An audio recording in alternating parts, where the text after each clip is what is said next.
স্বীকৃত ক্রিকেটে বাংলাদেশের ব্যাটারদের মধ্যে সবচেয়ে বেশি সেঞ্চুরি রেকর্ডটা এবছরের জানুয়ারি থেকেই তার দখলে। বাংলাদেশ প্রিমিয়ার লিগ বিপিএলে রাজশাহীর হয়ে খুলনার বিপক্ষে সেঞ্চুরি করেই রেকর্ডটা গড়েন এনামুল হক বিজয়। স্বীকৃত ক্রিকেটে যেটি ছিল তার ৪৭তম সেঞ্চুরি, তাতে নাইম ইসলামের ৪৬ সেঞ্চুরি রেকর্ড পেছনে ফেলেছেন তিনি। আর মঙ্গলবার তো নিজেকে নিয়ে গেছেন আরও উচ্চতায়।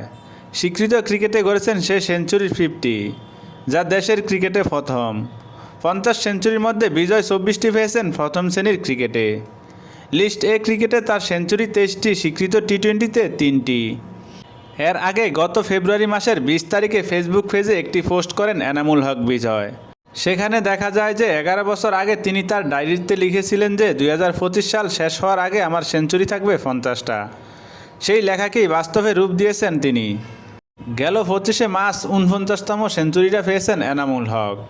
অপেক্ষা ছিল সেঞ্চুরি 50 করার, সেটাও লিজেন্ডস অফ রূপগঞ্জের বিপক্ষে পেয়েছেন। এ সময় কান্নায় আপ্লুত হয়েছিলেন বিজয়। পরে ম্যাচ শেষে স্বপ্ন বাস্তবায়নে রূপ দেয় নিয়ে আবেগী কণ্ঠে উইকেটরক্ষক ব্যাটার বলেন, স্বপ্ন পূরণ হয়েছে, এখন আবার নতুন করে স্বপ্ন দেখা শুরু করব, আর কি অর্জন করা যায়। কিন্তু সত্য বলতে এই মাইলফলকের অর্ধেক সেঞ্চুরি যদি জাতীয় দলেরও হয়ে করতে পারতাম আরও বেশি ভালো লাগতো। সুপার লিগের ম্যাচে বিকেএসপিতে আগে ব্যাট করতে নেমে লিজেন্ডস অফ রূপগঞ্জ 223 রান তুলতেই অল আউট হয়ে যায়, যা তারায় অধিনায়ক এনামুল হক বিজয়ের ইতিহাস গড়া ইনিংসে 9 ওভার হাতে রেখেই 7 উইকেটে জয় পায় গাজী গ্রুপ ক্রিকেটার্স। 110 রানের অপরাজিত ইনিংস খেলে ম্যাচ সেরা হন অধিনায়ক এনামুল হক বিজয়। মাইলফলক সেঞ্চুরিতে ফসেছেন ছক্কা মেরে। লিজেন্ডস অফ রূপগঞ্জের পেসার শরীফুল ইসলামকে ডিপ ব্যাকওয়ার্ড স্কোয়ার লেগ দিয়ে ছক্কা মেরে পেয়ে যান 50তম সেঞ্চুরি। ম্যাচ শেষে কৃতিত্ব গড়ায় ড্রেসিং রুমের সামনে বাউন্ডারি লাইনে সতীর্থদের কাছ থেকে পেয়েছেন সম্মাননা।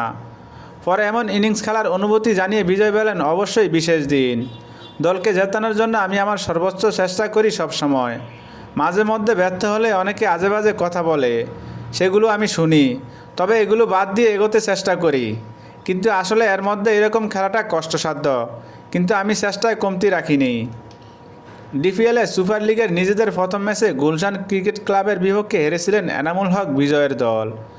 তারা এই পর্বের তৃতীয় রাউন্ডের খেলায় আগামী বুধবার মিরপুর শেরেবাংলা জাতীয় ক্রিকেট স্টেডিয়ামে অগ্রণী ব্যাংক ক্রিকেট ক্লাবের বিপক্ষে মাঠে নামবে।